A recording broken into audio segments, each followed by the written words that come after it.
আজকে আমরা যে বিষয়টা নিয়ে আলোচনা করব তার প্রথমেই রয়েছে আলোর বিচ্ছুরণ। আলোর বিচ্ছুরণ ব্যাপারটা কি, প্রথমে সেটা একটু জেনে নিয়ে যাক। ব্যাপারটা হচ্ছে প্রিজম বা প্রিজমের মতো এরকম প্রতিসারক স্বচ্ছ মাধ্যমের মধ্য দিয়ে যখন কোনো বহুবর্ণী বা যৌগিক আলোক রশ্মি যায়, তখন ওই আলোক রশ্মি ওর মধ্যে উপস্থিত বিভিন্ন মৌলিক বর্ণগুলোতে ভেঙে যায় বা বিশ্লিষ্ট হয়ে যায়। এই আলোক রশ্মির এইরকম ভেঙে যাওয়ার ঘটনাটাকেই আমরা আলোর বিচ্ছুরণ বলে থাকি। তাহলে লিখলে জিনিসটা কি হবে, যে বহুবর্ণী বা যৌগিক আলোক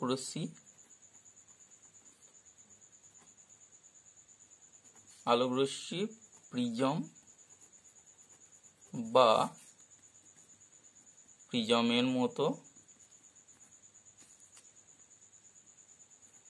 কোনো প্রতিসারক মাধ্যমের মধ্য দিয়ে গেলে বিভিন্ন বর্ণে ভেঙে যাওয়ার ঘটনাকেই আলোর বিচ্ছুরণ বলে। এটা একটা স্টেটমেন্ট আর কি।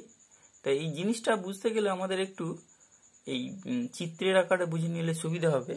তাই সেই চিত্রটা তোমাদের আমি দেখাচ্ছি, এটা আমি আগে থেকে করে রেখেছি। দেখো, তোমাদের সামনে আমি একটা চিত্র তুলে ধরেছি। এখানে দেখতে পাচ্ছ এই যে ABC, এটা একটা প্রিজমের প্রধান ছেদ দেখানো হয়েছে, যেখানে একটা বহুবর্ণী বা যৌগিক আলো ফেলা হয়েছে। বহুবর্ণী আলো বলতে সাদা আলোকে বোঝায়, এটা পরে আলোচনা করব, তবে এখন বুঝে রাখো এখানে একটা বহুবর্ণী আলো অর্থাৎ সাদা আলো একটা সরু রেখা ছিদ্রের মধ্য দিয়ে পাঠানো হয়েছে, সরু, যাতে করে সিঙ্গেল আলোক রশ্মি তৈরি করা যায়। যদিও সিঙ্গেল আলোক রশ্মি সম্ভব নয়, তবু আমরা এখানে দেখাচ্ছি একটা সিঙ্গেল আলোক রশ্মি এই ABC প্রিজমের প্রধান ছেদের একটা বিন্দুতে এইভাবে এসে আপতিত হয়েছে। এখন এখানে আপতিত হওয়ার পর আলোক রশ্মিটা দেখো বিভিন্ন দিকে অনেকগুলো আলোক রশ্মি, এখানে সাদা যেহেতু আলোক রশ্মি সেই জন্য এখানে 7টা আলোক রশ্মিতে ভেঙে গেছে এই বিন্দু থেকে, এবং সেই আলোক রশ্মিগুলি প্রিজমের যখন দ্বিতীয় তলে যে পড়েছে, তখন দ্বিতীয় তল থেকে আলোক রশ্মিগুলো বিভিন্ন পথে নির্গত হয়ে বেরিয়ে গেছে। এবং এই যে আলোক রশ্মিগুলো নির্গত হয়ে গেছে, সেই আলোক রশ্মিগুলোকে যদি এখানে একটা পর্দা রাখা যায়, এটাকে পর্দা বলা হচ্ছে, এখানে লিখে দিলাম। এই যে পর্দা, এই পর্দা এসে পড়বে এবং পড়লে এই 7টি বর্ণকে আলাদা আলাদা জায়গায় কিন্তু দেখতে পাওয়া যাবে। এই যে 7টা বর্ণের আলোক পটি, এটাকে বর্ণালী বলা হয়, এটা পরের বিষয় আলোচনা।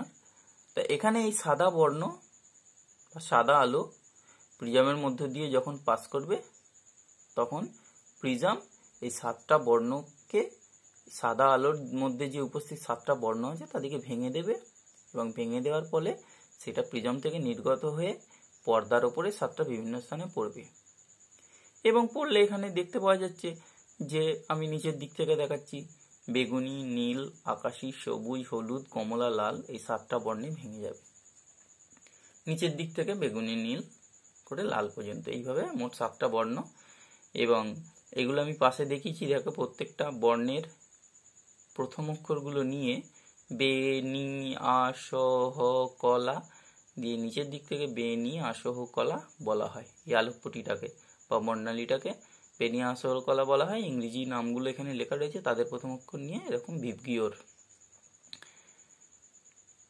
তাহলে দেখতে পেলাম যে যৌগিক আলোক রশ্মি যখন প্রিজম বা এই ধরনের কোনো আলোকস্বচ্ছ মাধ্যমের মধ্য দিয়ে যাবে তখন বিভিন্ন মৌলিক বর্ণে ভেঙে যাবে। এই যে ভেঙে যাচ্ছে, এই ভেঙে যাওয়ার ঘটনাটাকেই আমরা বিচ্ছুরণ বলছি।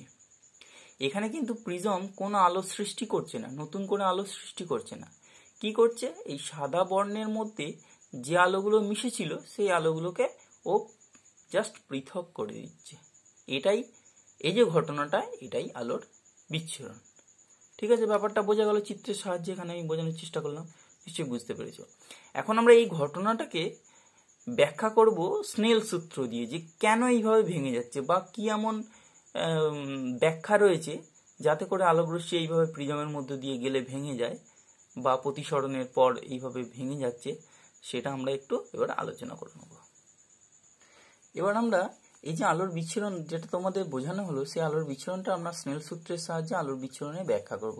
স্নেল সূত্র দিয়ে কিভাবে ব্যাখ্যা করা যায়, আমরা স্নেল সূত্রের সাহায্যে ব্যাখ্যা করার জন্য আমাদেরকে প্রথমেই আগেই জানতে হবে যে আলো শূন্য মাধ্যমে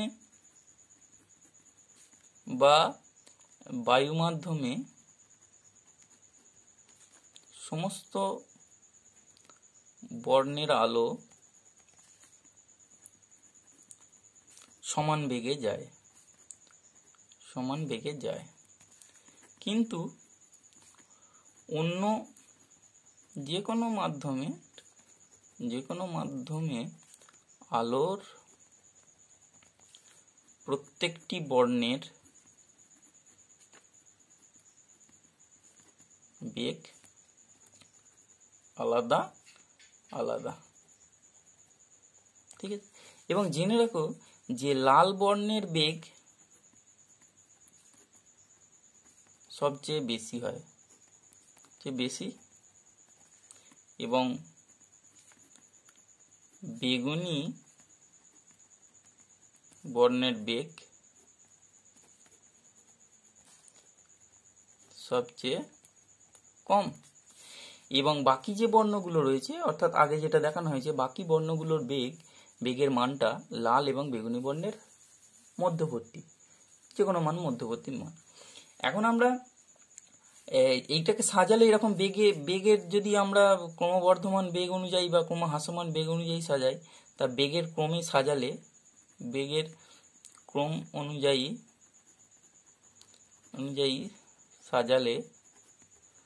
সাজালে পাই কি, যে লালের বেগ সবচেয়ে বেশি, কমলা, তারপরে হলুদ, সবুজ,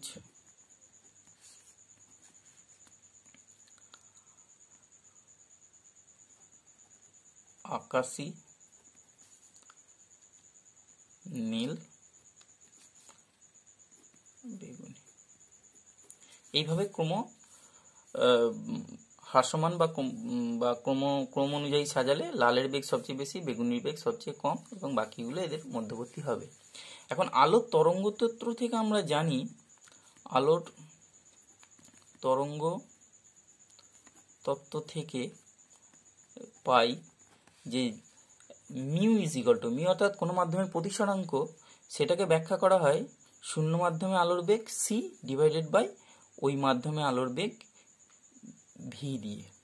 ঠিক আছে, যেখানে সি হচ্ছে শূন্য মাধ্যমে আলোর বেগ। ঠিক আছে, শূন্য মাধ্যমে আলোর বেগকে ওই যে কোনো বর্ণের আলোক রশ্মির বেগ দিয়ে যদি আমরা ভাগ করি বা অনুপাত বের করি তাদের, তাহলে ওই বর্ণের জন্য আমরা প্রতিসরাঙ্ক পাবো। এখন আমরা দেখলাম যে কোনো মাধ্যমের ক্ষেত্রে বিভিন্ন বর্ণের আলোক রশ্মির বেগ বিভিন্ন, তাহলে এই ভি এর মানটা বিভিন্ন।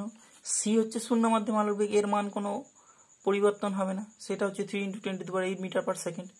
কিন্তু ভি এর মানটা যেহেতু প্রত্যেকটা বর্ণ অনুযায়ী আলাদা হয়ে যাচ্ছে, সেই জন্য মিউটা আলাদা হয়ে যাবে। তাহলে মিউটা আলাদা হয়ে যাবে, এবং এখানে সম্পর্ক থেকেই বুঝতে পারা যাচ্ছে যে ভি এর মান যার বেশি, তার ক্ষেত্রে এই ভাগফলটা কমে যাবে, অর্থাৎ তার ক্ষেত্রে মিউ এর মান সবচেয়ে কম হবে। এবং ভি এর মান যার সবচেয়ে কম, তার ক্ষেত্রে ভাগফলটা সবচেয়ে বেশি হবে এবং মিয়ের মান তার ক্ষেত্রে সবচেয়ে বেশি হবে। তাহলে এইগুলো আমরা বর্ণের বেগ থেকেই ব্যাপারটা বুঝে নিতে পারছি। ফলে কি হচ্ছে,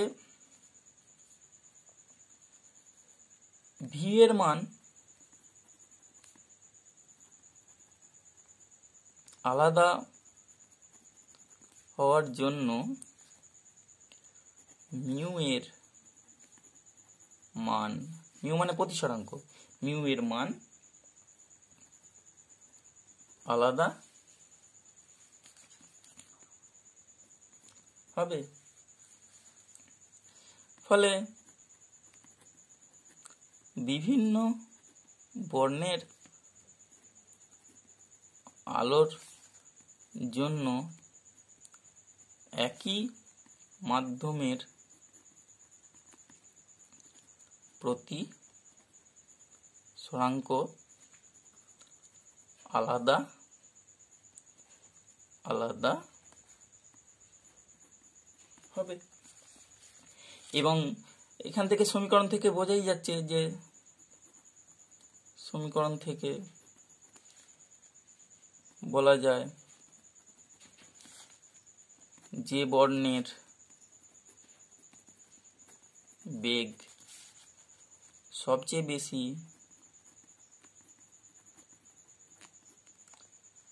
সেই বর্ণের ক্ষেত্রে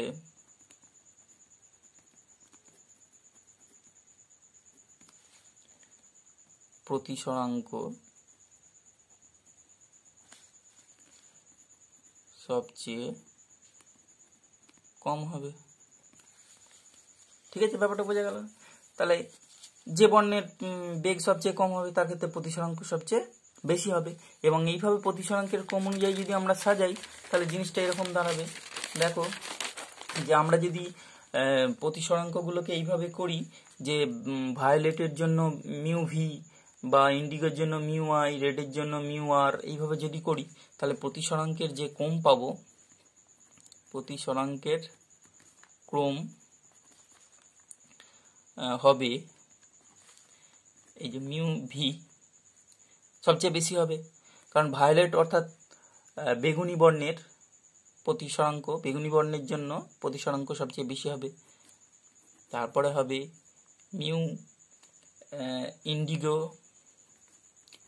মিউ ব্লু, মিউ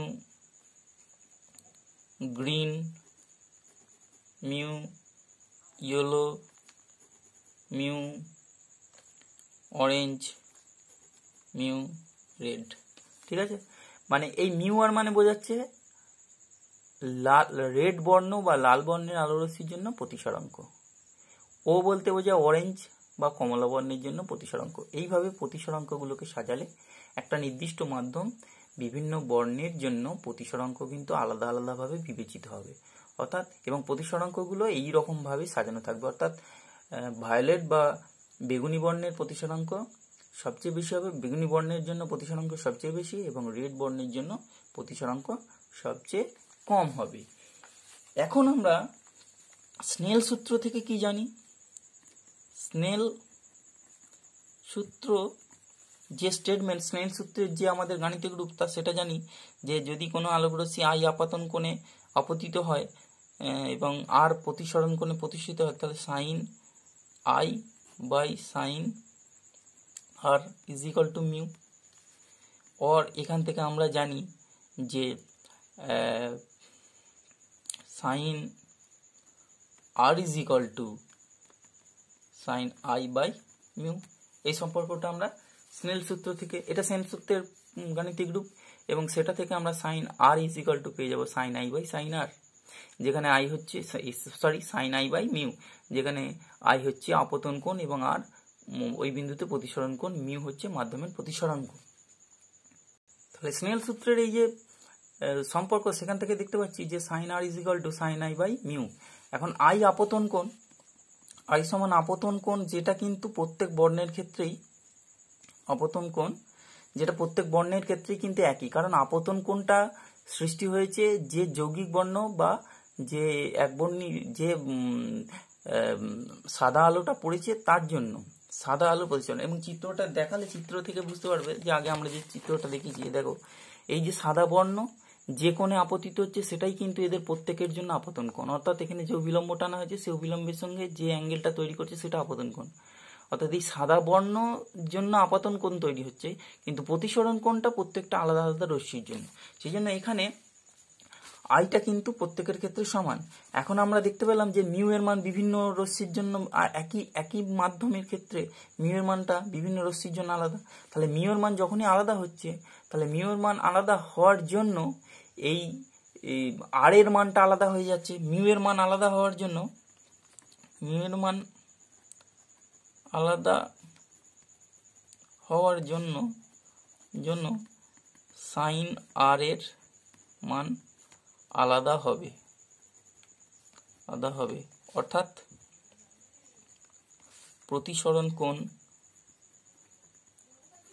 প্রতিসরণ কোণের মান, অর্থাৎ যেটাকে আমরা আর বলছি, আর এর মান আলাদা হবে। তাহলে আর এর মান আলাদা হওয়ার মানে কি?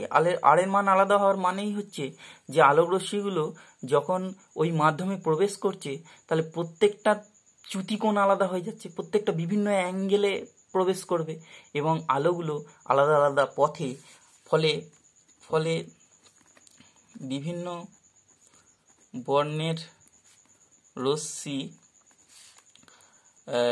মাধ্যমের মধ্যে বিভিন্ন পথে অগ্রসর হবে। ঠিক আছে, তাহলে এই ব্যাপারটা বোঝা গেল যে একটা বিন্দু থেকে এরকম ভাবে এই সিং পড়লো, তাহলে এইখান থেকে সব আলাদা হয়ে যাচ্ছে, প্রত্যেকটা এখান থেকেই প্রত্যেকটা আলাদা হয়ে যাবে, যে এইভাবে এটা যদি রেড হয়, এটা ভায়োলেট হয়, মাঝে অন্যান্যগুলো রয়েছে, এইভাবে প্রত্যেকটা আলাদা হয়ে পড়বে, এইখান থেকেই আলাদা হয়ে যাবে। এবং যখন দ্বিতীয় তলে যে আপতিত হবে, প্রত্যেকে আলাদা আলাদা আপতন কোণে আপতিত হওয়ার ফলে দ্বিতীয় তল থেকে যখন নির্গত হবে, তখন অটোমেটিক্যালি প্রত্যেকটা আলোক রশ্মি নির্গতও হবে আলাদাভাবে, প্রথম তল থেকেই কিন্তু এগুলো এইভাবে পৃথক হয়ে পড়বে। তাহলে এ থেকেই আমরা বুঝতে পারছি যে আলোক রশ্মি যখন প্রথম তলে পড়বে তখনই এইভাবে পৃথক হয়ে যাবে। তাহলে এক্ষেত্রে আলোক রশ্মি যে প্রিজমের মধ্য দিয়ে নির্গত হচ্ছে, তাহলে যে রেড বা লাল বর্ণের আলোর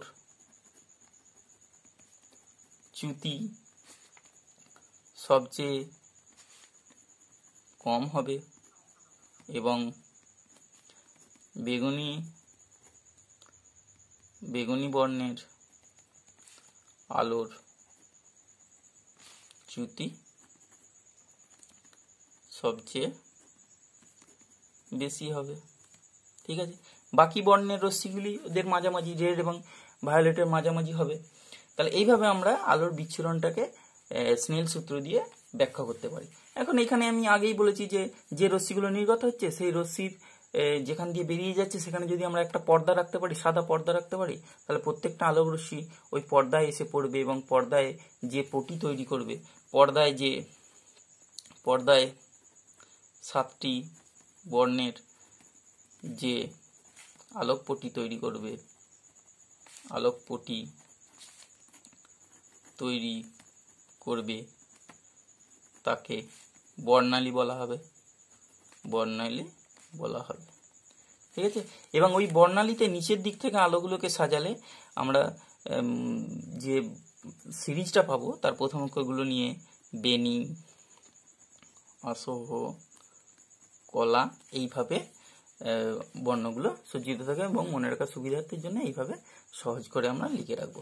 এবং এটাই হয়ে গেল আলোর বিচ্ছুরণের ব্যাখ্যা স্নেল সূত্রের সাহায্যে। এখন এখানে আমাদের কিছু প্রশ্ন মনে রাখতে হবে এই বিষয়টা থেকে, যে প্রিজম কোনো বর্ণ সৃষ্টি করে না, এটা মনে রাখতে হবে। প্রিজম বর্ণ সৃষ্টি করে না, কেবল যৌগিক বর্ণকে বিভিন্ন মৌলিক বর্ণে ভেঙে দেয়। এটা কিন্তু মনে রাখতে হবে, প্রিজম কিন্তু কোনো কালার সৃষ্টি করতে পারে না, আচ্ছা, আরো এখানে প্রশ্ন আমাদের আছে বর্ণালী সম্পর্কে, যে বর্ণালীর প্রান্তীয়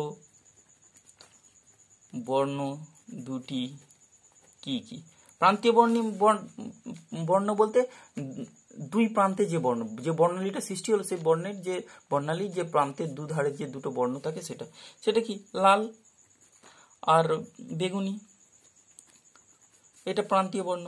আরো প্রশ্ন এরকম আমাদের মনে রাখতে হবে যে কোন বর্ণের চ্যুতি সবচেয়ে বেশি ও সবচেয়ে কম? তার সবচেয়ে বেশি চ্যুতি হচ্ছে বেগুনি বর্ণের, আর কম চ্যুতি লাল বর্ণের, এবং এখানে আমাদের আর প্রশ্ন মনে রাখতে হবে যে একটা প্রাকৃতিক বর্ণালীর উদাহরণ দাও। প্রাকৃতিক বর্ণালীর একটা উদাহরণ দাও। প্রাকৃতিক বর্ণালী সেটা হচ্ছে রামধনু একটা প্রাকৃতিক বর্ণালী। এরকম আমাদের প্রশ্ন মনে রাখতে হবে। তারপর মধ্যম বর্ণ কোন বর্ণকে বলা হয়? মধ্যম বর্ণ, বর্ণালীর মধ্যম বর্ণ আর কি। মধ্যম বর্ণ কাকে বলে? সেটা হচ্ছে হলুদ বর্ণকে মধ্যম বর্ণ বলা হয়। হলুদ বর্ণকে, এটা কিন্তু হলুদ বর্ণকে মধ্যম বর্ণ এই জন্যই বলা হয় যে হলুদ বর্ণের চ্যুতি লাল ও বেগুনির মধ্যবর্তী বলে। এখানে যে পটিতে যে অবস্থান, সেখানে কিন্তু মাঝামাঝি অবস্থান নেই হলুদের। তা মাঝামাঝি অবস্থান না থাকলেও মাঝামাঝি অবস্থানের ভিত্তিতে আমাদের বলে না মধ্যম বর্ণ বলে লাল এবং বেগুনির মধ্যবর্তী চ্যুতির জন্য হলুদ বর্ণটাকে মধ্যম বর্ণ বলা হয়ে থাকে। তাহলে এই প্রশ্নগুলো আমাদের প্রাসঙ্গিক ক্রমিক এই শর্ট প্রশ্নগুলো আমাদেরকে একটু মনে রাখতে হবে। দেখো, এবার আমাদের এখানে একটা বিষয় আলোচনা করতে হবে যে আলোক রশ্মি যখন আয়তকার কাঁচের স্ল্যাবের মধ্য দিয়ে প্রতিসৃত হয়ে দ্বিতীয় তল থেকে নির্গত হবে, তাহলে তখন আলোক রশ্মি এরকম বিচ্ছুরণ হয় না কেন? অর্থাৎ আয়তকার কাঁচের স্ল্যাবে সাদা আলো পড়লে বিচ্ছুরণ হয় না কেন?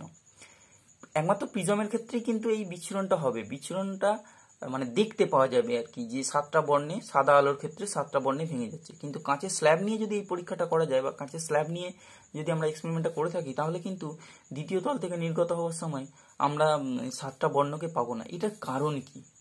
ব্যাপারটা আর কিছুই নয়, ব্যাপারটা একটু বোঝানোর জন্য আমি একটা চিত্র আগে থেকে অঙ্কন করে রেখেছি, সেটা তোমাদেরকে বোঝানোর চেষ্টা করছি। দেখো, আমরা এখানে একটা কাঁচের স্ল্যাব অঙ্কন করেছি। দেখো, এই যে চার চৌকো, নামকরণ করা হয়নি, এই যে চার চৌকো দেখানো হয়েছে, এটা একটা আয়তকার স্ল্যাব, কাঁচের স্ল্যাব। এই যে কাঁচ ফলক লেখা রয়েছে, তা এই কাঁচ ফলকে একটা সাদা আলোক রশ্মি এসে আপতিত হয়েছে এই বিন্দুতে। এখানে আপতিত হওয়ার ফলে এই সাদা আলোক রশ্মি যখন কাঁচে প্রবেশ করবে, এখানে প্রতিসরণের পর এই সাদা আলোক রশ্মি কিন্তু কাঁচে বিভিন্ন বর্ণে ভেঙে যাবে। এটা কিন্তু ঘটনা। এই বিন্দু থেকে যখন আলোক রশ্মিটা প্রবেশ করবে, তখন সাতটা বর্ণে ভেঙে যাবে ঠিকই, এবং এর ফলে প্রত্যেকটা বর্ণের আলোক রশ্মির চ্যুতি কিন্তু আলাদা হয়ে যাবে। প্রত্যেকটা বর্ণের আলোক রশ্মির জন্য চ্যুতি আলাদা। কিন্তু যখন এই আলোক রশ্মিগুলো প্রত্যেকটা আলাদা আলাদা বিন্দুতে এসে দ্বিতীয় তলে পড়বে, তখন দ্বিতীয় তল থেকে নির্গত হবার সময়, অর্থাৎ দ্বিতীয় তলে যখন প্রতিসরণ ঘটবে, তখন প্রত্যেকটা আলোক রশ্মির চ্যুতি আগের সমান হবে, কিন্তু বিপরীত দিকে হবে। চ্যুতিটা সমমানের হবে। এখানে যে পরিমাণ চ্যুতি হয়েছে, এখানে সেই পরিমাণ প্রত্যেকটা আলোর জন্য চ্যুতি হবে, কিন্তু এবং বিপরীত দিকে চ্যুতিটা হওয়ার ফলে এই আলোক রশ্মিগুলো যখন দ্বিতীয় তল থেকে বের হবে, তখন কিন্তু তারা মিলিত হয়ে যাবে, আবার পরস্পর মিলিত হয়ে যাবে, এবং পরস্পর মিলিত হয়ে যাওয়ার ফলে এই সাতটা বর্ণ আবার একসঙ্গে মিলে যে সেই ফাইনালি সাদা আলো সৃষ্টি করবে। অর্থাৎ যখন কাঁচের এই স্ল্যাব বা কাঁচ ফলকের মধ্য দিয়ে আলো প্রবেশ করে দ্বিতীয় তল থেকে নির্গত হবে, তখন কিন্তু সাদা আলো হিসাবেই নির্গত হবে। যদিও কাঁচের ভেতরে প্রত্যেকটা বর্ণের আলোক রশ্মি আলাদা হয়ে গেছে, অর্থাৎ কাঁচের ভেতরে বিচ্ছুরণটা ঘটেছে, কিন্তু বাইরে ওই বিচ্ছুরণটা পরিলক্ষিত হবে না। তাহলে বোঝাতে পেরেছি? তাহলে ঘটনাটা এইটাই যে দ্বিতীয় তল থেকে আলোক রশ্মি নির্গত হবার সময় প্রত্যেকটি বর্ণের চ্যুতি প্রথম তলের সমান ও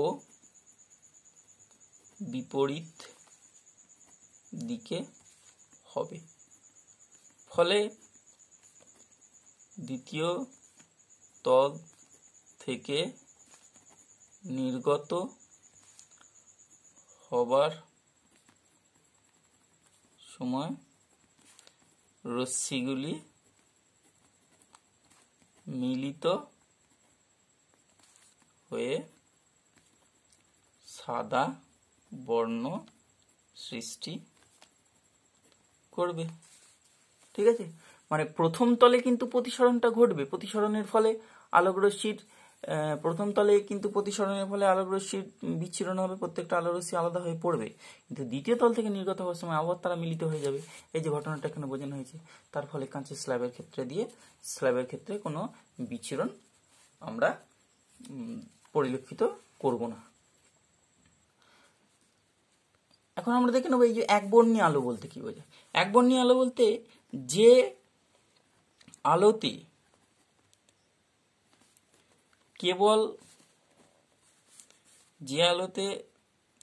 কেবলমাত্র একটি বর্ণ থাকবে, মানে সিঙ্গেল আলো নিয়ে যে বর্ণ সেটাকে একবর্ণী আলো হবে। যেমন আমরা বর্ণালীর যে 7টা বর্ণ বেরোচ্ছি তার প্রত্যেকটাই কিন্তু একবর্ণী আলো, লাল একবর্ণী, হলুদ একবর্ণী, প্রত্যেকটাই কিন্তু একবর্ণী। তাহলে একবর্ণী ব্যাপারটা বোঝা গেল। এখন বহুবর্ণী বা যৌগিক আলো কাকে বলে?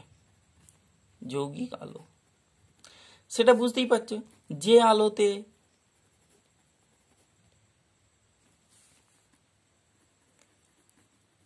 একাধিক বর্ণ মিশে থাকে তাকে বহুবর্ণী বলে।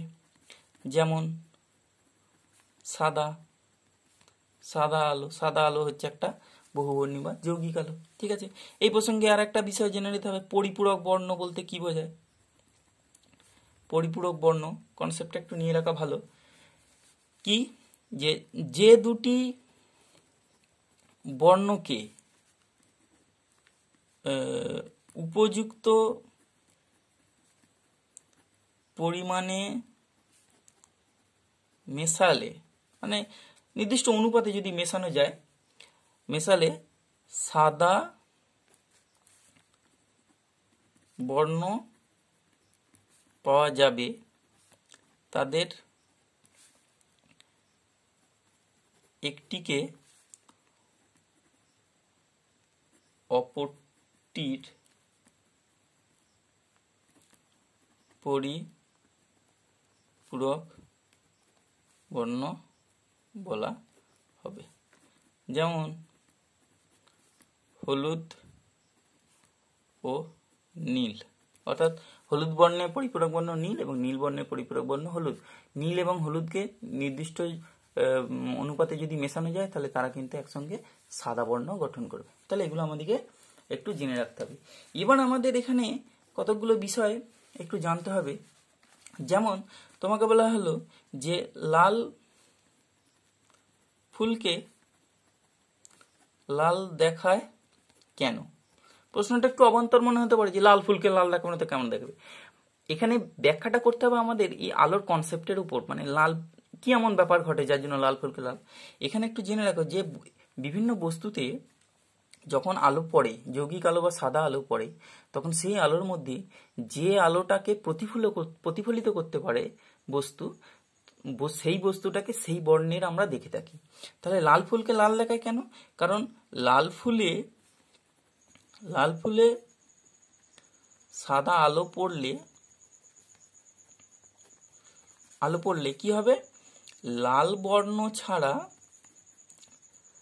সাদা আলোর মধ্যে 7টা বর্ণ রয়েছে, তার মধ্যে লালও আছে, লাল বর্ণ ছাড়া বাকি বর্ণগুলি শোষিত হয়, ফুল কর্তৃক শোষিত হয় এবং লালটি প্রতিফলিত হয়, যা আমাদের চোখে এসে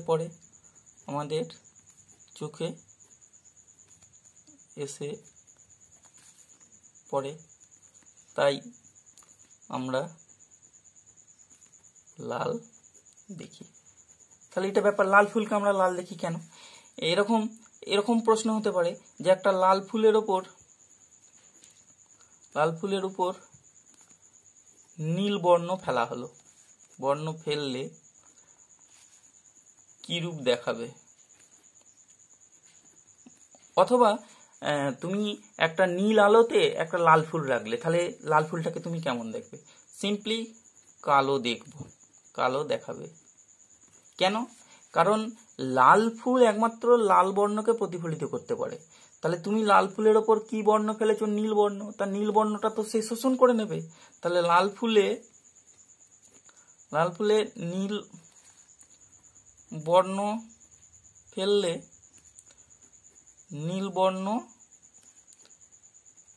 শোষণ করে নেবে, ফলে কোনো বর্ণই প্রতিফলিত করতে পারবে না, তাই কালো দেখাবে। ঠিক আছে, এরকম বিভিন্ন প্রশ্ন আমাদের থাকলে সেগুলোকে আমাদের করতে হবে। এরকম প্রশ্নও আমাদের পড়ে যে লাল কাঁচকে লাল দেখায় কেন? একটা কাঁচ যেটা লাল কাঁচ বলে মনে হচ্ছে, সেটা কেন লাল দেখায়? আসলে এখানে এই কাঁচের ব্যাপারটা কি, যে লাল কাঁচের মধ্য দিয়ে কেবলমাত্র লাল বর্ণই প্রতিসৃত হয়ে চোখে পৌঁছায়, অন্য বর্ণগুলি শোষিত হয়। ঠিক আছে, মানে লাল কাঁচটা লাল, ও শুধুমাত্র লাল বর্ণটাকে কাঁচের মধ্য দিয়ে আসতে অ্যালাউ করবে, অন্য বর্ণগুলোকে শোষণ করে নেবে, সেজন্য লাল। এবার এরকম প্রশ্ন আমাদের পড়ে যে তুমি একটা লাল ফুলকে নীল বা হলুদ বা অন্য, লাল ছাড়া অন্য যে কোনো নীল কাঁচ দিয়ে দেখলে, লাল ফুলকে নীল কাঁচ দিয়ে দেখলে কিরূপ দেখবে?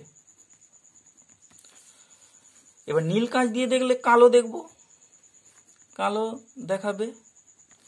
কারণ নীল কাঁচ কেবলমাত্র নীল বর্ণকেই প্রতিসৃত করে। এখন লাল ফুল থেকে লাল বর্ণ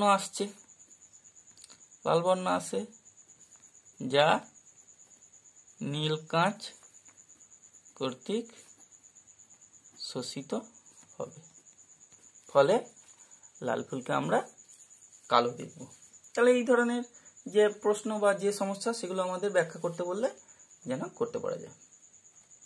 এরকমও প্রশ্ন হয় যে কোনো বস্তুকে আমরা কালো বা সাদা বলতে কি বোঝায়?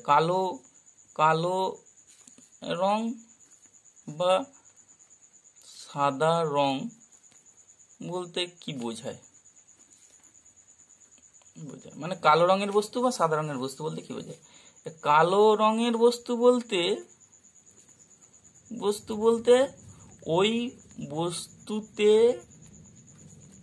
সাদা আলো পড়লে সমস্ত আলোই বস্তু কর্তৃক শোষিত হয়, কোনো আলো প্রতিফলিত হয় না। তাহলে বস্তু থেকে যদি কোনো আলো না আসে তাহলে বস্তুকে কি দেখবো? কালোই দেখবো, সেই জন্য কালো রঙের বস্তু। আর সাদা, তাহলে এর উল্টো হবে কি? সাদা বস্তুকে সাদা দেখি, কারণ ওই বস্তুতে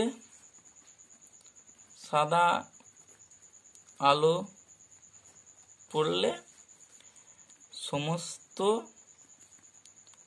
বর্ণকেই প্রতিফলিত করবে, কোনো বর্ণই শোষণ করবে না, সব বর্ণই প্রতিফলিত করে দেবে। ফলে আমরা সাদা বস্তুকে সাদা